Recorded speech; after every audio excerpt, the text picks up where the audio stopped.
wabarakatuh. Alhamdulillahirrabbilalamin. Puji syukur senantiasa kita panjatkan kehadirat ilahi Robbi atas segala nikmatnya kepada kita semua. Salawat dan salam kita sampaikan kepada junjungan kita Nabi besar Muhammad sallallahu alaihi wasallam. Pemirsa TVRI di mana saja Anda berada, dan juga para pemirsa yang ada di studio, rekan-rekan mahasiswa. Pada suatu saat ada seorang anak yang berada di panti asuhan menghampiri seorang ayah, seorang bapak yang datang pada saat itu.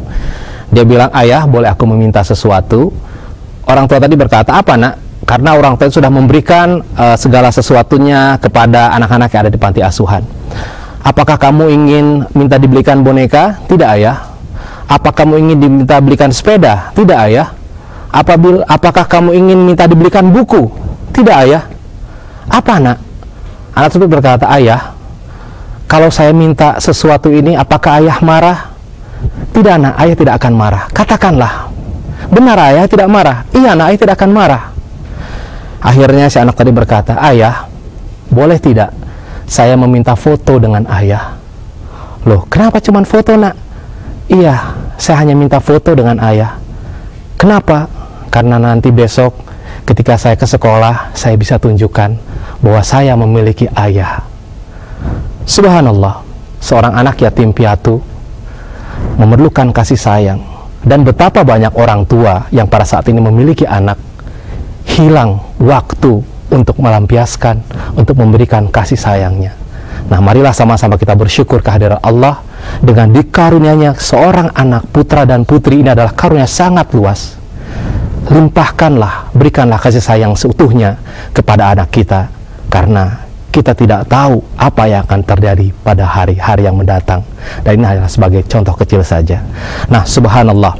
Baik pemirsa, di sini seperti biasa kita juga kehadiran tamu-tamu ya, mahasiswa dari UIN Bandung Fakultas Usuluddin jurusan Tafsir Hadis, kemudian juga dari UIN Jakarta, kemudian juga dari Institut Ilmu Al-Qur'an Jakarta. Assalamualaikum warahmatullahi wabarakatuh. Ini wajahnya cerah nih, ya. Karena di sini kelihatan semua Ustadz ya, lagi mahasiswa semangatnya lagi tinggi. Dan juga di sini seperti biasa bersama dengan guru kita yang pertama adalah Dr. Ahmad Lutfi Hotullah. Seperti biasa akan memberikan ya pengajaran kepada kita, dan juga Ustadz kita yang tampak keren pada hari ini. Alhamdulillah. Ustadz Yusuf Mansur. Dan juga sahabat kita yang berada di sebelah kiri saya, Muhammad Masur Fadil Kamil, yang akan nanti membacakan terjemahan ya Ustadz ya, membacakan hadisnya, teksnya. Nah, baik, saya kira sebelum kita memulai acara kita ini, mari sama-sama kita mendengarkan pembacaan ayat suci Al-Quran, menyirami hati kita. Mudah-mudahan saja Allah memberikan berkah kepada kita semua pada kesempatan pagi ini. Insya Allah akan dibacakan oleh Ulfa Nurul Muna yang akan membacakan surat Al-Ahzab ayat 21 sampai dengan 23. Mari sama-sama kita simak. Assalamualaikum warahmatullahi wabarakatuh.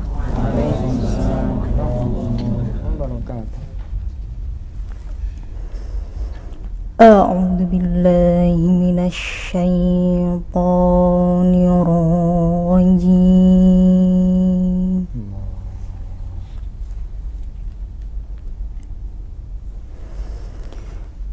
Bismillahirrahmanirrahim.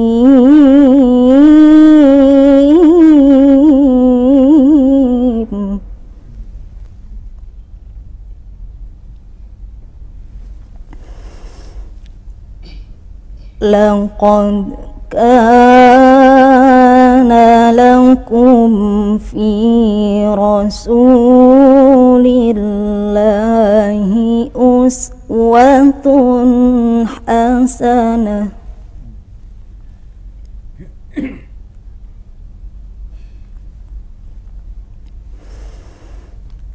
Laqad kana lakum fi rasulillahi uswatun hasanatun liman kana yarjullah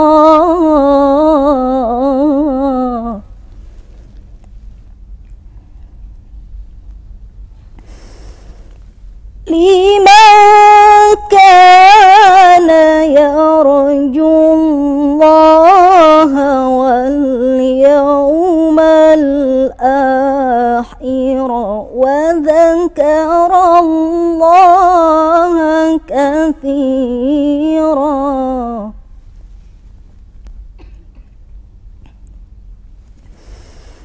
ولما رأى المؤمنون الأحزاب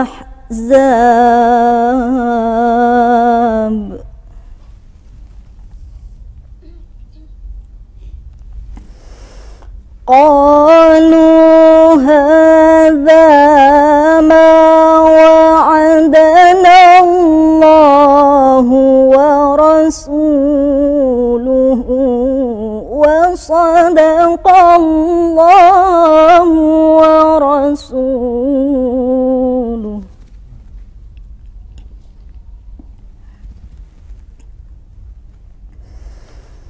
وما زادهم إلا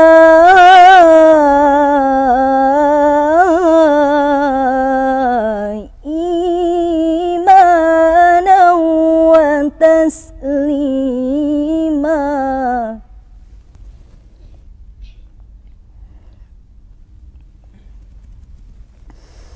من المؤمنين رجال صدقوا ما عاهدوا الله عليه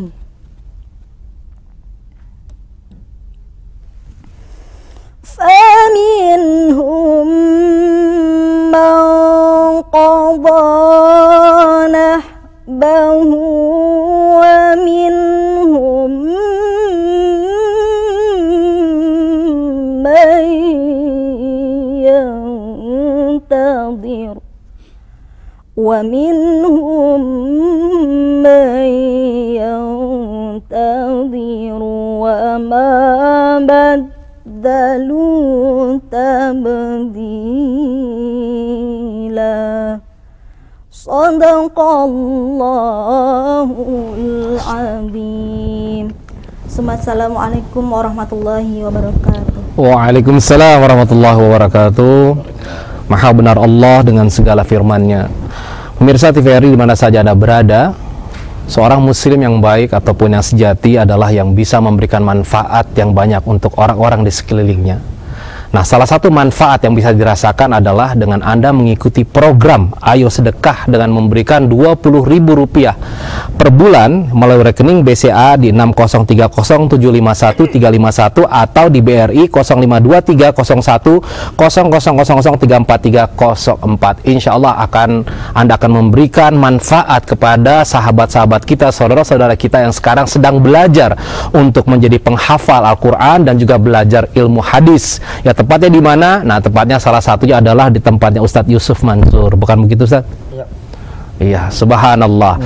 Nah, baiklah. Dan juga perlu diingat, sekarang ini banyak sekali pengambilan dana itu mengatasnamakan Ustadz Yusuf Mansur, ya, yang barangkali kalau Anda melihat ada brosur-brosur selebaran di ATM. Nah, tolong ini disampaikan kepada yang lain bahwa itu adalah program di luar yang dilakukan oleh Ustadz Yusuf Mansur, dan kita doakan saja semoga saja mendapatkan uang itu bisa memberikan lagi kepada orang-orang yang memang berhak untuk program kebaikan, Ustadz, ya. Baiklah, saya kira kita akan langsung saja mengkaji, tapi sebelum itu kita akan simak dulu pariwara yang berikut ini. Tetap bersama kami karena kita akan kembali untuk kajian Kitab Kuning Sahih Bukhari.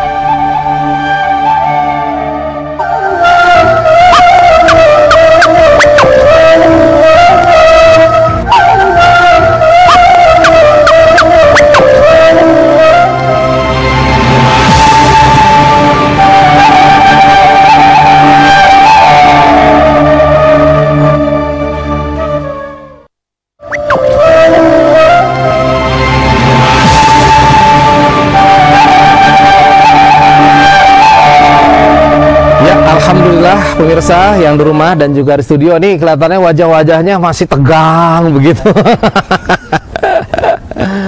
Ya, mudah-mudahan pagi ini kita tetap memiliki semangat ya, apalagi Anda sebagai mahasiswa yang tentunya punya semangat belajar yang tinggi. Dan perlu saya sampaikan juga bahwa ya mahasiswa ataupun rekan-rekan kita, adik kita ini adalah murid ya dari guru kita ya yang sekarang langsung belajar di tempat ini. Dan adapun di rumah silahkan belajar.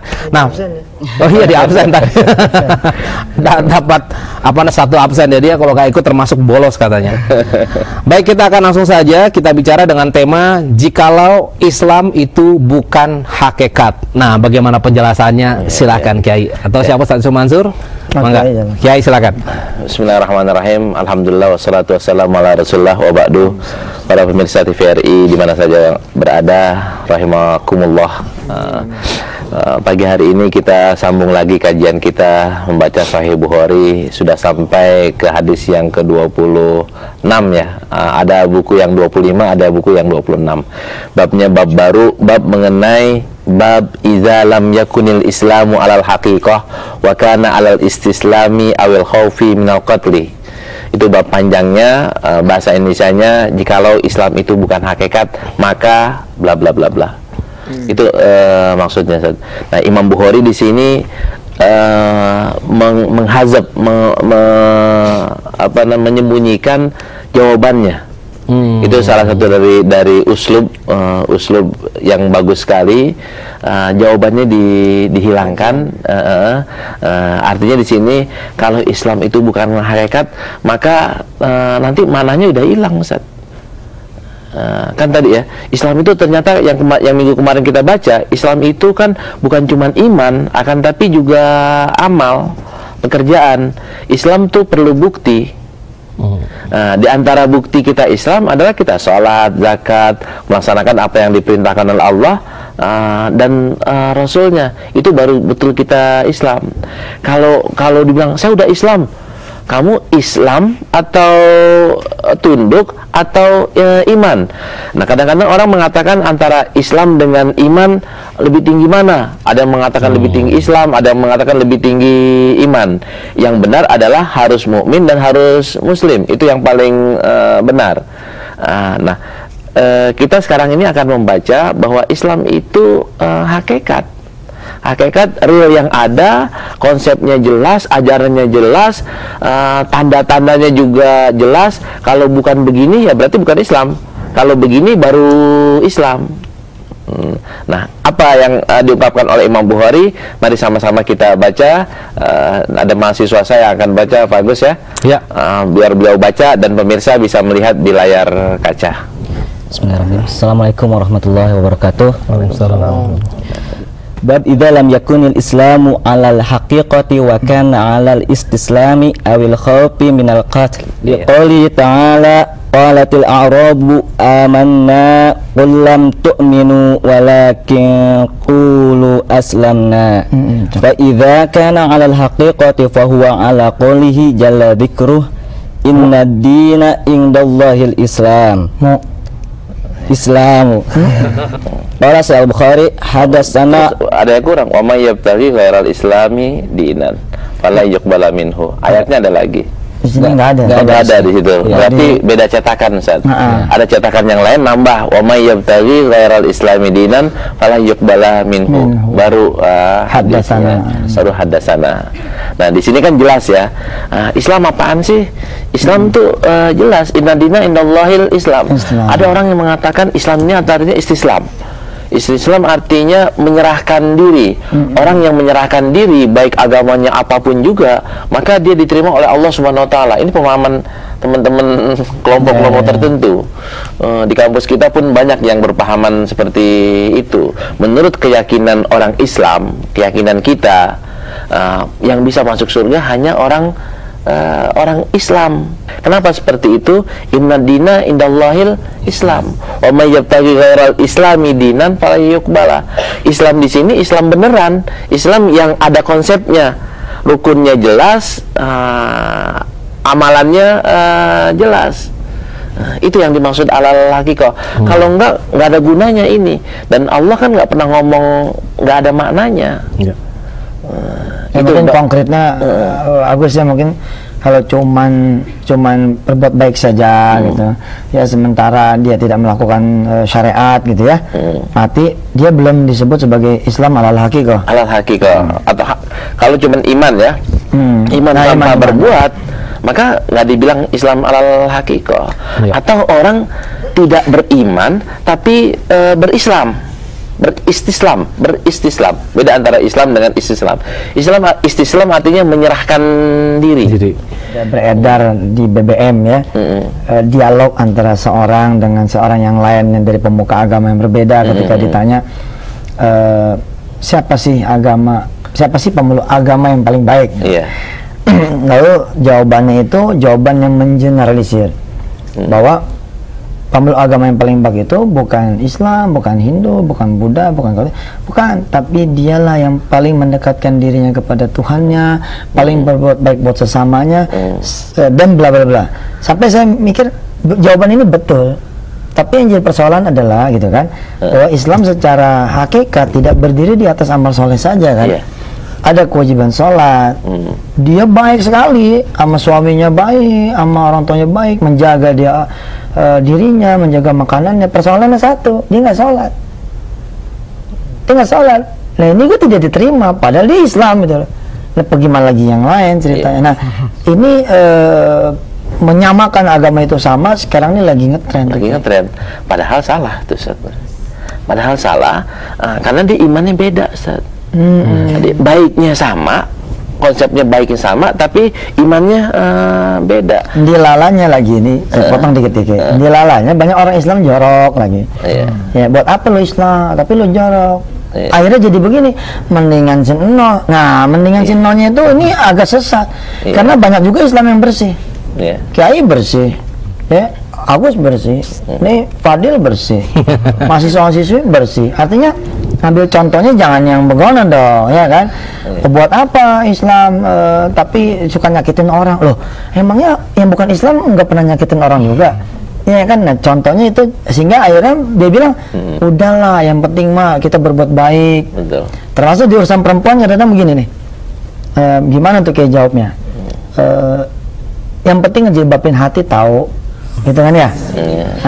Betul nggak? Yang penting ngejilbabin hati, bukan ngejilbabin fisik gitu. Aneh mah ngejilbabin hati dulu deh tadi. Itu gimana tuh? Ya kan tadi nih, jawabannya di sini kan. Islam itu jelas, jilbab juga jelas. Jilbab yang dimaksud adalah jilbab tutup aurat. Jilbab hati iya, jilbab aurat juga iya. Dua-duanya tadi kan.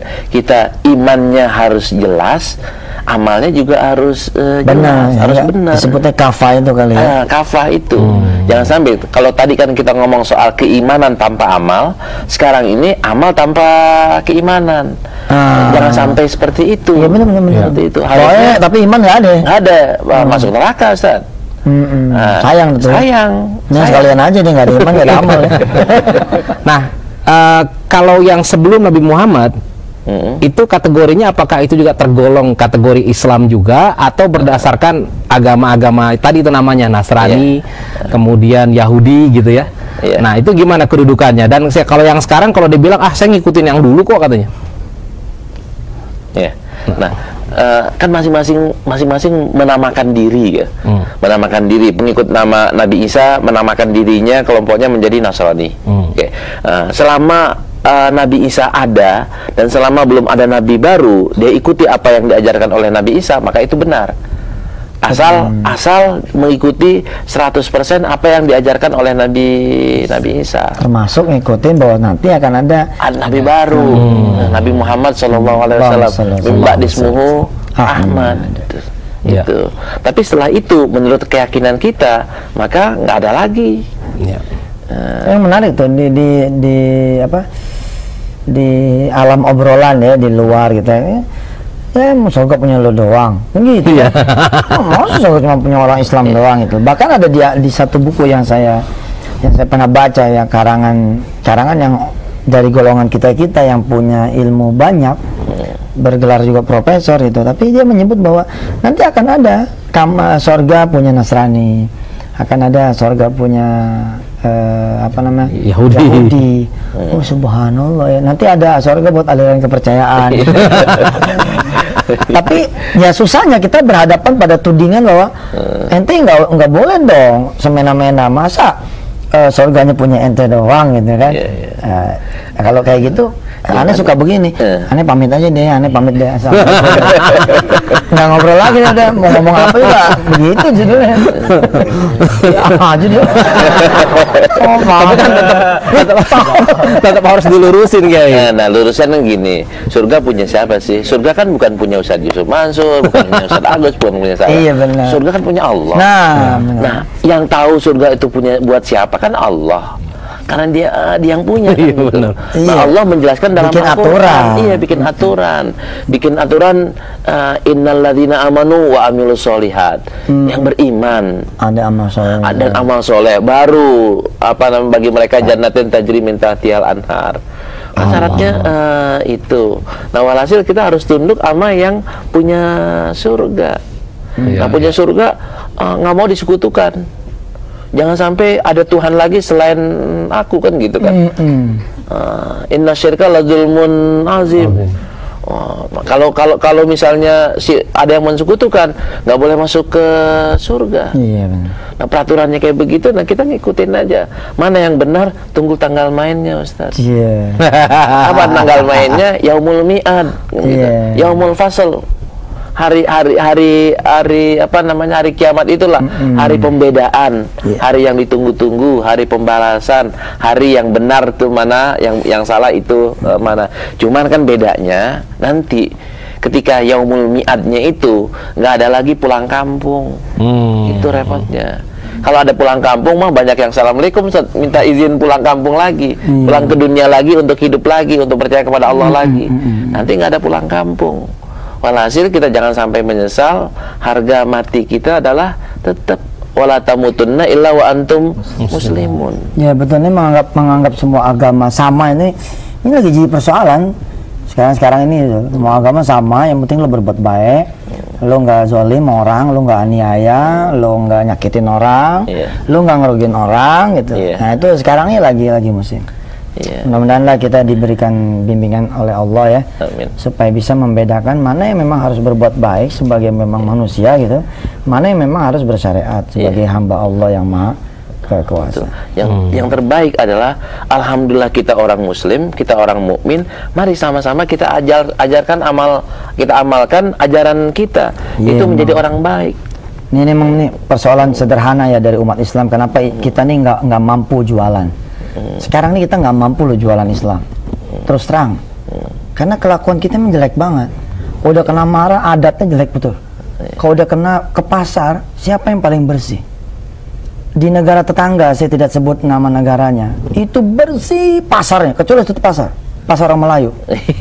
Kurang ajar kan, artinya bagaimana bangsa lain ya dari agama lain mau mengacungkan jempol buat kita, mau ikut kita punya agama.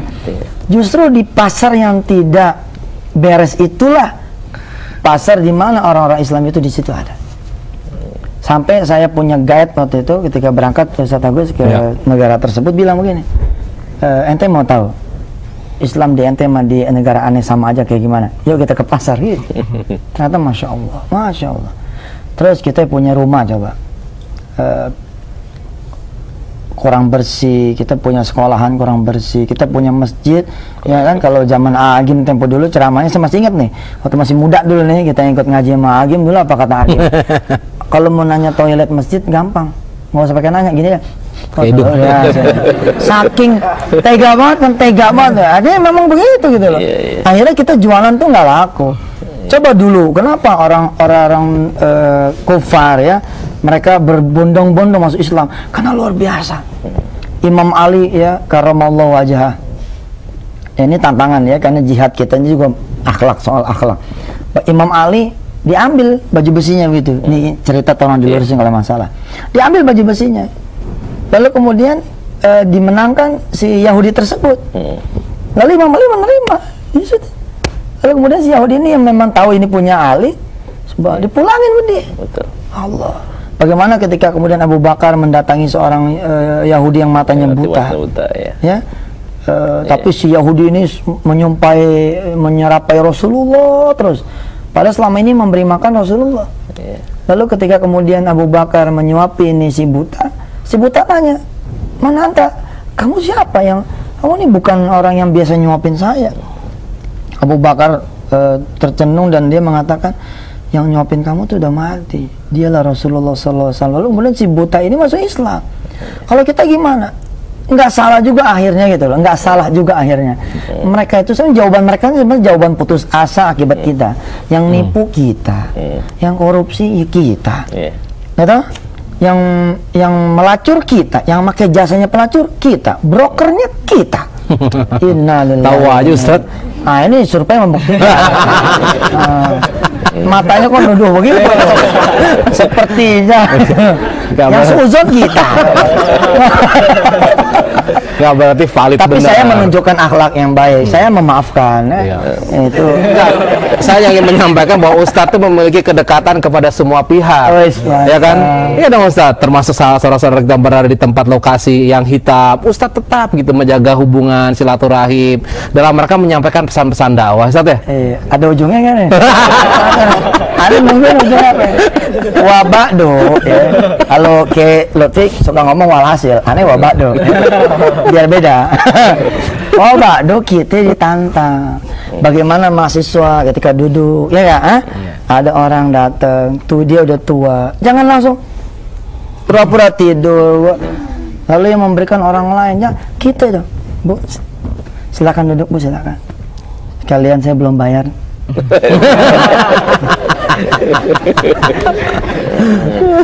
Lebih dahsyat lagi cerita Rasulullah SAW ketika perang Khaybar. Perang Khaybar tahun 7 Hijriah. Itu kan Khaybar kalah, Yahudi kalah ya. Kalah. Rasulullah kan akhirnya menikah dengan Sofiyah binti Huyai. Oh, yang cerita dulu ya. Nah, yang paling cantik deh. Paling cantik. Wah, inget saya. Nah, itu orang Yahudi kan kekeh. Disuruh kalau masuk Islam maka nggak jadi budak. Iya. Kalau mau tetap Yahudi jadi budak, kalah perang kan gitu kan sistemnya gitu. Aturan yang berlaku waktu itu. Mereka tetap lebih memilih jadi budak ketimbang masuk Islam. Setelah Rasulullah menikahi Sofia, kan banyak nih saudara-saudaranya Sofia menjadi budak sahabat-sahabat ya. Ditanya sama sahabat, "Lu siapa ya?" Encingnya Sofia, pamannya Sofia, nggak enak ngebudakin pamannya istrinya Rasulullah SAW, bebasin. Lu siapa? Misanannya Khadijah, sepupunya Sofia, nggak enak masa sepupunya istrinya Rasulullah jadi budak saya, bebasin. Akhirnya 100 orang dibebasin. Karena pembebasan itu jadi masuk Islam. Akhlak itu emang akhlak penting. Masya Allah, baik. Luar biasa. Apa yang kita bicarakan ini benar-benar sesuatu yang sebenarnya pernah terjadi gitu, bukan sekedar utopis, bukan sekedar hayalan, tetapi realita yang mungkin saat ini sangat kita rindukan. Nah, sekarang mungkin kita kaji lagi, Kiai, masih ada waktu sedikit untuk kita baca teks hadisnya aja, silahkan dibaca. Habis ini break ya. Hadatsana Abu Yaman qala Yamani qala akhbarana Su'aibun an Zuhri qala akhbarani Amir Zuhari. Bisa lihat di layar kaca ya para pemirsa. Zuhri. Bukan Zuhri. Nah, bukan Zuhri. Muhammad ibn Syihab Az-Zuhri. Zuhri pakai kha. Nama beliau Muhammad ibn Syihab. Abu Muslim ini benar dah. Aneh nggak lawan dah. Iya. Yang ini aja yang lawan. Kecilan. Tentengan ini. Terus. Akhbarani Amir bin Sa'd bin Abi Waqqas an Sa'din radhiyallahu anhu anna Rasulullah sallallahu alaihi wasallam a'ta rahtan wa Sa'dun jalisun fataraka Rasulullah sallallahu alaihi wasallam wa huwa a'jabuhum ilayya faqultu ya Rasulullah sallallahu alaihi wasallam malaka anil fulanin fa wallahi inni la arahu mu'minan. Bacanya nggak enak, itu mesti ada komanya, ada titiknya. Oh iya, Ustaz. Soalnya saya fokus sama Apa? Udah cerewet banget. Ya masalah kalau muhadasah gitu Ustaz. Fawallahi inni la arahu mu'minan. Faqala. Bacanya enak. Nanti kan nanti bakal ngajar. Iya Ustaz. Kalau ngajar tuh enak, nanti biar resep ke hati yang diajar gitu ya. Terus silakan. Dari mana Ustaz? Dari ya Rasulullah ya? Terus Ya Rasulullah. Baik, barangkali sebelumnya boleh saya ini dulu. Ya, betul. Jadi sebelum dilanjutkan, ya betul. Tarik nafas dulu. Baik, tapi sebelumnya saya kembali ingin mengajak pemirsa yang ada di rumah, tentu salah satu kekuatan Islam adalah bagaimana umatnya menjaga Al-Quran dalam kehidupan. Walaupun bukan kita yang menghafal, tetapi barangkali kita bisa ikut serta terhadap membantu saudara-saudara kita yang bisa menghafal Al-Quran. Oleh karena itu jangan segan-segan untuk menyampaikan infak Anda 20.000 per bulan ke BCA di 6030751351 atau di BRI 05230100003434. Insya Allah akan bermanfaat ya buat saudara-saudara kita yang sekarang sedang berjihad nih untuk menjadi penghafal Al-Quran dan juga ilmu hadis. Ya, sebelum kita lanjutkan, kita akan simak dulu pariwara yang berikut ini. Tetap bersama kami karena kita akan kembali dalam kajian Kitab Kuning Sahih Bukhari.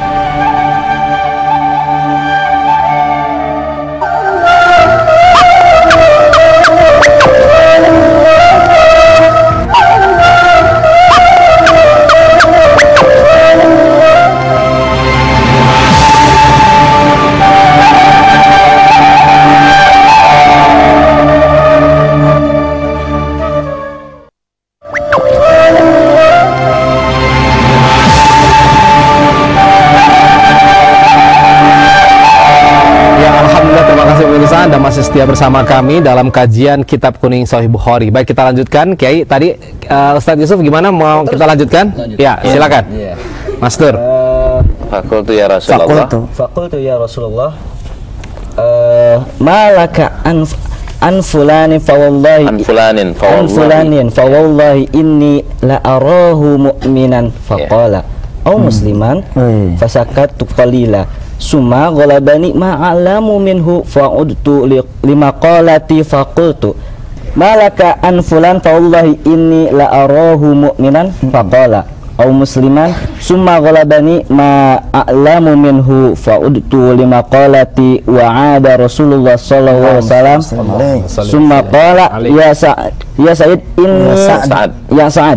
Sa'id inni la'uti ar-rajula wa ghairuhu ahabbu ilayya minhu khasyata an ayyakubbahu Allah finnar. Para pemirsa sekalian, kita akan bagi dua ini kajiannya, bagian sanad dan bagian matan. Bagian sanadnya ini perawinya istimewa Ustaz. Sa'ad ibn Abi Waqqas. Nah, Sa'ad ibn Abu Waqqas ini jagoan. Orang yang awal-awal masuk Islam, bukan yang pertama ya, akan tapi orang yang awal-awal masuk Islam. Dia termasuk 10 yang dijamin nggak? 10 yang dijamin masuk surga. Dan orang yang pertama kali dalam Islam memanah, jagoan panah ini. Jago manah, dan orang yang pertama kali manah itu di perang Badar ya ini Sa'ad. Rasulullah bilang irmi ya Aba Sa'ad, ya Sa'ad ibn Abi Waqqas. Beliau lah yang pertama kali melepaskan panah. Dan istimewanya panah itu kena mati, ini dipanah lagi ke sini, nggak kena, ditangkap. Panah lagi mati, panah lagi ke sini dengan panah yang sama, 3 orang meninggal. Itu panahnya Sa'ad. Nangkep ya, hebat banget. Terus beliau juga punya keistimewaan doanya mustajab. Maka orang-orang takut kalau sampai didoain sama Sa'ad. Kalau berantem gitu, gue doain loh gitu. Doain udah pada takut aja sama doa Sa'ad. Dan ini kejadian di Kufah. Orang ngambil tanahnya, lu bakal mati di sini. Karena orang itu udah kurang ajar, didoain sama Sa'ad, betul. Meninggalnya di tanah yang diambil, masuk ke lubang sumur yang digali sama orang yang ngambil itu. Dengan doanya Sa'ad. ma'ruf sekali di kalangan sahabat, nggak ada yang berani ngutak-ngutik ya macam-macam sama Sa'ad karena takut didoain. Itu kayak yang cerita dia menjadi tameng Rasul tuh. Iya. Nah, itu juga tadi kehebatannya Sa'ad itu juga luar biasa, Ustaz. Ketika di perang Uhud, Rasulullah kan awalnya menang ya, pasukan pemanah menang, terus karena mereka melanggar aturan Rasulullah, turun ngambil rampasan, akhirnya kan terdesak, terdesak Rasul, jadi dikejarlah oleh Khalid bin Walid dan pasukan-pasukannya. Dan Rasulullah lihat bahwa orang muslimin kalau dikejar-kejar terus nih banyak yang mati, banyak yang mati. Rasulullah teriak, wah Muhammadah, di sinilah Muhammad gitu, di sini Muhammad. Kalau lo mau uber jangan uber yang lain, uber nih Muhammad. Nah kan berarti kan orang kafir semuanya nggak jadi mengejar orang Islam, tapi mengejar Nabi Muhammad. Nabi Muhammad kan menjadi sasaran empuk ya, yang menjadi tamengnya 3 orang. Abu Bakar di sebelah depan, Sa'ad di sebelah kiri, sama Tolhah di sebelah kanan. Luar biasa, insyaallah. Rasulullah serang, sampai akhirnya baju besinya pecah, masuk ke sininya. Masuk ke tulang pipi ya. Tulang pipinya. Yang gigit gituannya adalah Sa'ad pakai giginya. Itu Sa'ad bin Abi Waqqas.